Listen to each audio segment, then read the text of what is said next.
যে একটা গান গাইছে, মমতাজ একটা গান গাইছে, আকাশটা কাঁপছিল কেন, জমিনটা নাচছিল কেন, বরফের ঘাম ছিল কেন সেই দিন গান গাইছিল খাজায় যেই দিন, গান গাইছিল খাজায় যেই দিন। খাজায় বলে গান গাইছে। খাজা মাইনুদ্দিন চিশতি রহমাতুল্লাহ আলাইহি কত বড় একজন আল্লাহর ওলি ছিলেন।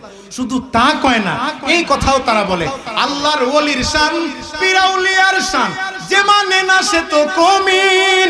আল্লাহর ওলির গান পীর আউলিয়ার শান, যে মানে না সে তো কমিন। এই যে মিথ্যা কথা বইলা আমাদেরকে কমিন বানাইলো, আমাদেরকে বানাইছে কমিন। এই জন্য আল্লাহ তারে জেলখানায় ঢুকাইছে, পায় না কোনো জামিন। জোরে কোন ঠিক কিনা? আব্দুল কাদের জিলানী অনেক বড় আল্লাহর ওলি ছিলেন। এমন একজন আব্দুল কাদের জিলানীর মতো বড় বুজুর্গ ছিলেন খাজা মাইনুদ্দিন চিশতি রহমাতুল্লাহি আলাইহি। উনি কোনোদিন গান গায় নাই। এই বাউল শিল্পীরা যেই সমস্ত উল্টা পাল্টা দলিলগুলা দেয়, আব্দুল কাদের জিলানীরা সহ এই যে খাজা মাইনুদ্দিন চিশতি রহমাতুল্লাহি আলাইহিরা যদি দুনিয়াতে বাইচা থাকতেন, আল্লাহর কসম করে বলি এই আউল বাউল ফাউলদেরকে জুতা দিয়া বাইরেই তো। জোরে কোন ঠিক কিনা? তবে হ্যাঁ, উনাকে আল্লাহ কণ্ঠ দিয়েছিলেন, হাফেজে কোরআন ছিলেন।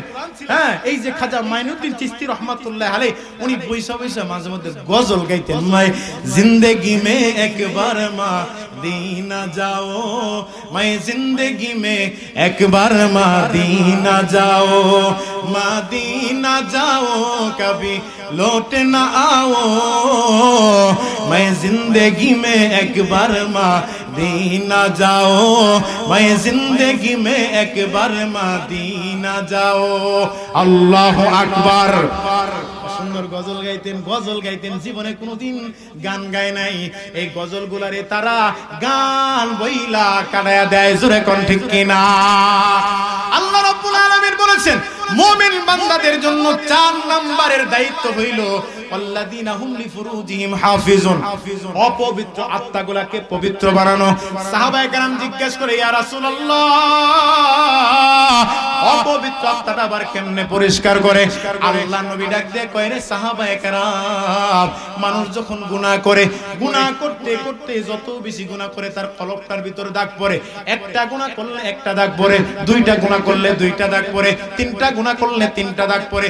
গুনাহ করতে করতে করতে করতে বান্দার কলবটা যখন কালো হয়ে যায়, তখন দুনিয়ার কোনো ভালো কথা তাদের কাছে ভালো লাগে না, ভালো কাজ তাদের কাছে ভালো লাগে না। তখন তাদের মাহফিলের প্যান্ডেল ভালো লাগে না, গানের মঞ্চ ভালো লাগে।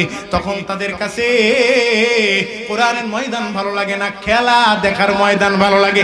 তখন তাদের কাছে মসজিদ ভালো লাগে না, মন্দির ভালো লাগে। জোরে কোন ঠিক কিনা?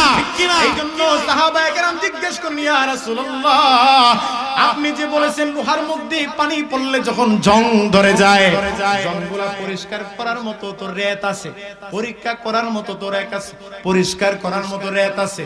তো মানুষের অন্তরের মধ্যে যখন কলবের মধ্যে কালো দাগ পড়ে যায়, অন্তরটা যখন জং ধইরা যায়, সাহাবায়ে কেরাম কয়, ইয়া রাসূলুল্লাহ, এই অন্তরটা পরিষ্কার করার মতো কোন রেত আছে নাকি?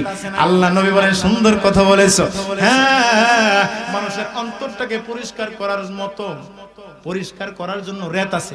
তবে লোহা পরিষ্কার করার জন্য রেত হইল একটা, এক জাতীয় রেত। আর মানুষের কলব পরিষ্কার করার জন্য রেতের কাজ করে দুইটা। কয়টা?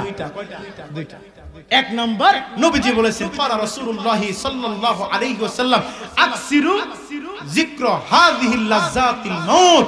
এক নাম্বার, বেশি বেশি মৃত্যুর কথা স্মরণ করা।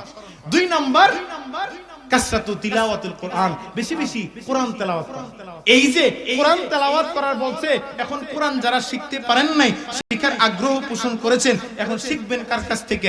কোরআন শিখবেন কার কাছ থেকে? ডাক্তারের কাছে, ইঞ্জিনিয়ারের কাছে, জজ ব্যারিস্টারের কাছে না, কাদের কাছে? উলামায়ে কেরামের কাছ থেকে কোরআন শিক্ষা অর্জন করতে হবে।